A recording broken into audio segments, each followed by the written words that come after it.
Good afternoon on today's Angry Bulletin. The long-awaited congressional UAP hearing is now in the history books, but what did we actually learn? Was any new information actually shared? And if not, did we make any progress in the matter? Are we alone in the universe? Did this hearing tell us anything further about this very important question? Or are we just as much in the dark as we were before? All of this and more coming at you on the Angry Astronaut right now. Good afternoon, and once again, welcome to a special bulletin from the Angry Astronaut. I am eager, to be honest, to get back to some spaceflight content, have some exciting stuff coming to you, including some of the latest news about Starship and their issues with the FAA, and also NASA has just come out with some blueprints, some very specific information about their proposed Mars rocket. Yes, they have a Mars interplanetary ship, to be more specific, now in the works. And although I'm sure we're a very long ways away from seeing it, a lot of the specific details that we've been given are pretty interesting. But let's get on to the topic at hand. Over the course of the last 48 hours, I've taken some time to kind of analyze the content that was shared in front of Congress in this hearing regarding UAPs, UFOs, whatever you want to call them, and just try to determine what we really learned. Were any breakthroughs actually made? Well, most people argue that no. There wasn't anything really new to be shared, that most, if not all, of the information that was shared by the witnesses in question was identical to the sorts of information that they had shared in the past. Indeed, some of this information had been given to Congress before. However, what I think is a lot more important is the fact that all three of them are there. All three of them were giving it the same kind of information, that they were sharing the same message. And most importantly, nobody in Congress was doubting their word. And here's the reality. If these men are actually telling the truth, then we are definitely not alone in the universe. And I think there is no reason to doubt them. Today, I would like to highlight three critical issues that demand our action.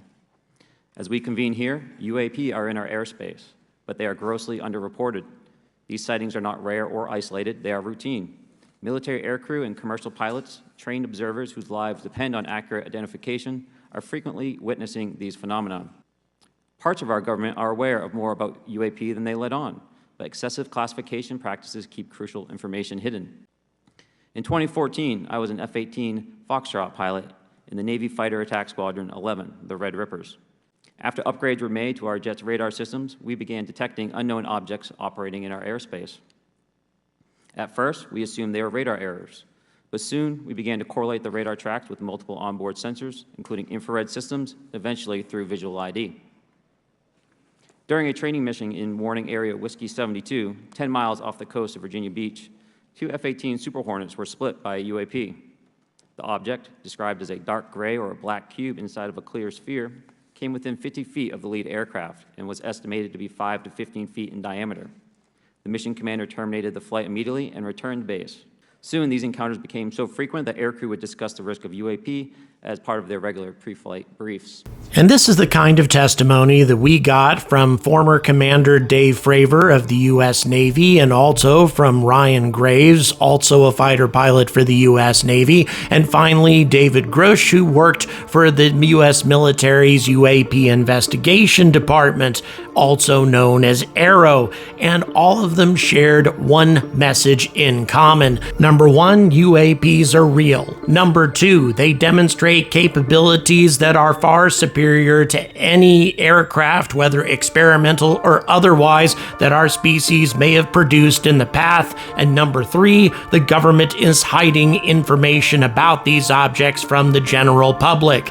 There was a little bit of difference in the testimonies. That is to say, only David Grush talked about claims regarding captured non-human craft, captured non-human pilots, or non-human corpses, corpses, depending on how you want to look at it, and also a reverse engineering program being carried out at a number of different military facilities across the country. Neither of the other two witnesses had similar claims. Rather, they talked exclusively about UAPs themselves, their encounters with both military and commercial pilots, their astounding capabilities, and the fact that these things were tracked on radar and other types of surveillance equipment that the U.S. military employs besides just visual confirmation. If all of this is indeed the case, that means that there is something in our skies not manufactured by human hands. And the only reasonable conclusion that we can come to is that extraterrestrial civilizations produce these craft. David Grush testified that the reason he uses the term non-human as opposed to alien or extraterrestrial is because he was trying to keep an open mind on the subject, that perhaps there might be a civilization on our own planet that we have overlooked somehow over all these centuries, or perhaps it could even be ourselves, our own craft from the far future, traveling through some sort of time portal or something like that. But those sorts of scenarios are very difficult to swallow. The idea of UAPs being manufactured by an intelligent civilization off the Earth in another solar system seems far more feasible, far more likely than the possibility of a civilization existing on our own planet for thousands of years without us ever taking note of them, or any other sort of strange scenario that may be presented about UAPs. In my opinion, extraterrestrials, aliens if you like, are the most likely culprits. And apparently, according to Mr. Grush, we also have physical evidence of these aliens themselves. Non-human pilots, or the remains of non-human pilots anyway, together with their crashed craft, have apparently been recovered by our government and quite possibly by other governments as well. And Mr. Grush claims to even have specific locations as to where these craft may be kept as part of a general reverse engineering project to try to learn the secrets of their technology. Although he was not able to reveal these specific locations in open session, he did promise to provide more specifics about this to any representative who wanted the information, provided that it was done in what's called a sensitive compartmented information facility, or a SCIF, which is where Congress tends to carry out their more secure and classified conversations. But one of the most compelling things that I heard, at least in my opinion, and yes, this has been shared before, but nevertheless, in this particular context, I found it extremely compelling, was the testimony of Commander Dave Fravor, who encountered UAPs back in 2004, nearly 20 years ago, and he was sent to intercept UAPs, actually, by the fleet contingent that he was operating with. At first, it was just an ordinary training exercise, but after that, the USS Princeton,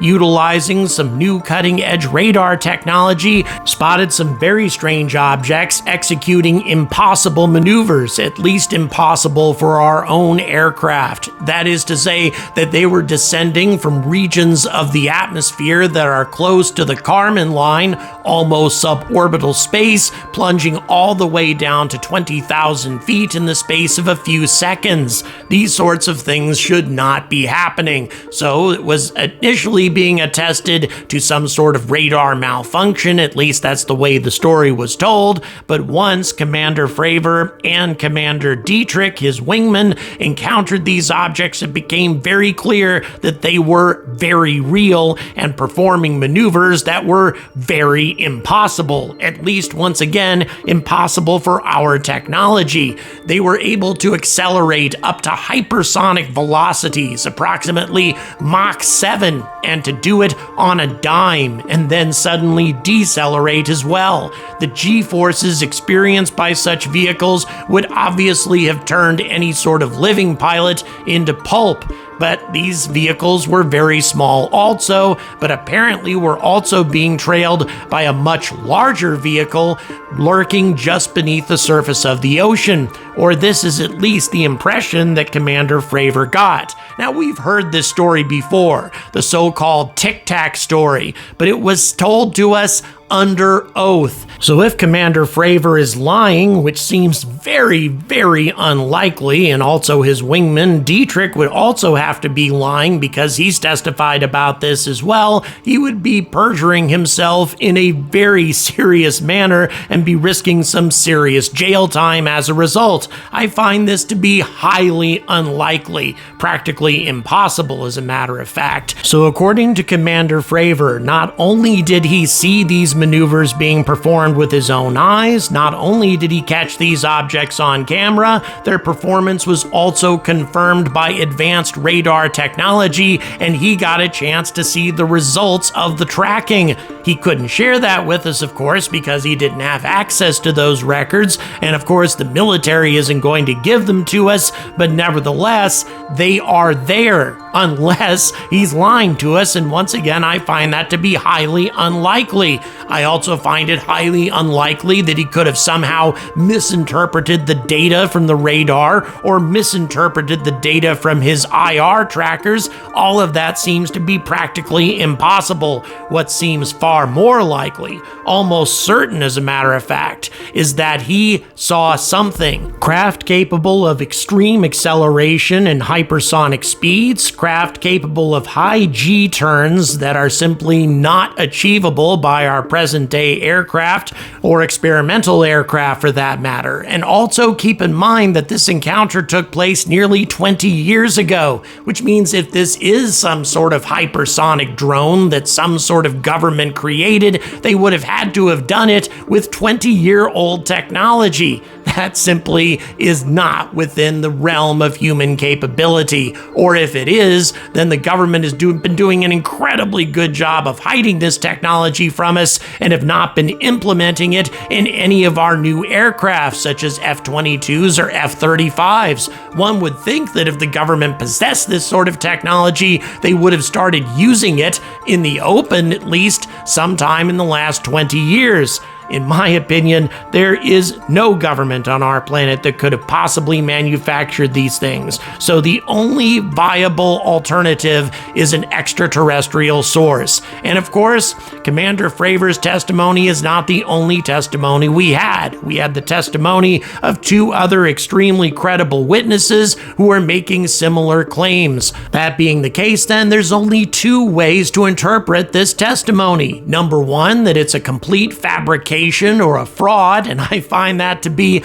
highly unlikely. Or number two, that it is indeed genuine, that there are vehicles flying through our skies all the time, actually, that are apparently keeping an eye on our military craft, observing our capabilities from a military standpoint. That's a little disturbing, I'll admit, and have performance capabilities way beyond our current technology or any technology that we can imagine in the next century or so.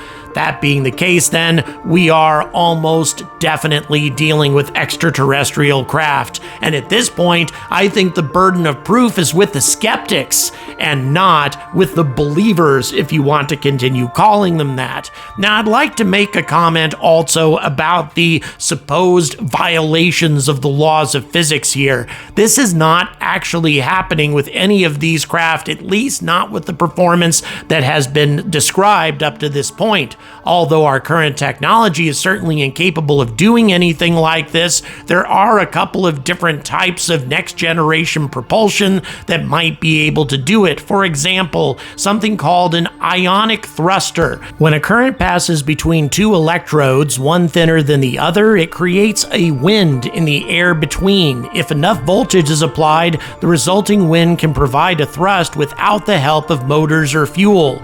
Most significantly, this type of thruster would not produce any sort of IR signature. It would require an incredible amount of power in order to produce the necessary thrust to deliver the kind of performance that's been observed. But if these craft have some sort of high-tech miniature fusion reactors or something along those lines, then an advanced ion thruster could theoretically deliver this kind of performance. Once again, much more advanced than anything we could presently manufacture, but still theoretically possible. Another possibility is something called an Electroplasma Drive system that harnesses the energy from what's called electromagnetic reconnection events. There is a pattern of plasma, magnetic plasma, generated by the Earth's magnetic field that interact with the sun's magnetic field, hence the term connection events. Now, the proposed idea behind this system is to harvest the kinetic and thermal energy present during reconnection events, including the energy from magnetospheric plasma flows, which are naturally redirected and compressed into a region of the magnetosphere. By the way, a region that theoretically these craft might be traveling to while they make these strange high-altitude maneuvers all the way up to suborbital space, and then utilize electrostatic confinement techniques to capture, control, and utilize these energies for optimal propulsion performance. Woo! Okay, so essentially what they're doing is harnessing the Earth's magnetic field, the most energetic and powerful behavior of our magnetic field, that is, in order to generate a tremendous amount of thrust. Once again, this is the sort of propulsion that might not produce an IR trail, and something that could very well have produced the kinds of performance that we have seen thus far from UAPs. These are all theories, of course, but theories that really should be investigated at this point, because if UAPs are harnessing our magnetic field, then perhaps we should look for UAPs maybe recharging in areas of the planet where our magnetic field is the most active. Now, there is something else to be considered that may also explain why harnessing the magnetic field might be the system we're looking at here, and this is the fact that the radar systems and other weapons-related systems from the aircraft in question were attacked when they tried to make a close encounter with the Tic Tac UAP. This could be accomplished by manipulating the Earth's magnetic field into something similar to an electromagnetic pulse, the kind of pulse that you get from a thermonuclear explosion. That sort of electromagnetic energy could definitely disrupt the electric systems in an aircraft. So let's get down to the final point that we really need to be thinking about here. If these men are indeed telling the truth, then why is the government hiding all of this from us? Well, I think for one very important reason. Once again, the LAPD is asking Los Angelinos not to fire their guns at the visitor spacecraft. You may inadvertently trigger an interstellar war.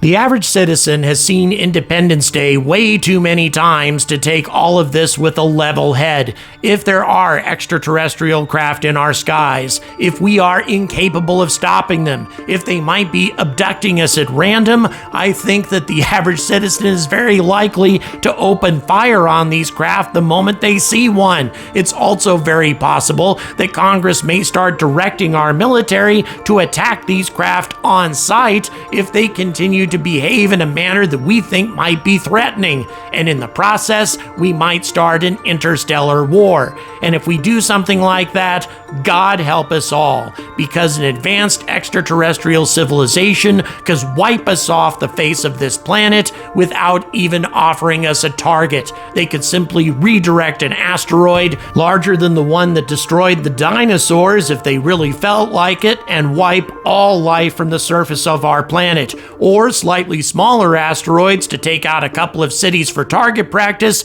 and demand our surrender, and we would not be able to do a damn thing about it. In my opinion, these craft and whoever manufactured them mean us no harm. Yes, they want to check us out. They especially want to check out our military capabilities, but I don't think they have any designs on our planet or a desire to render us extinct. But if they do, well, I don't think there's much we can do to stop them.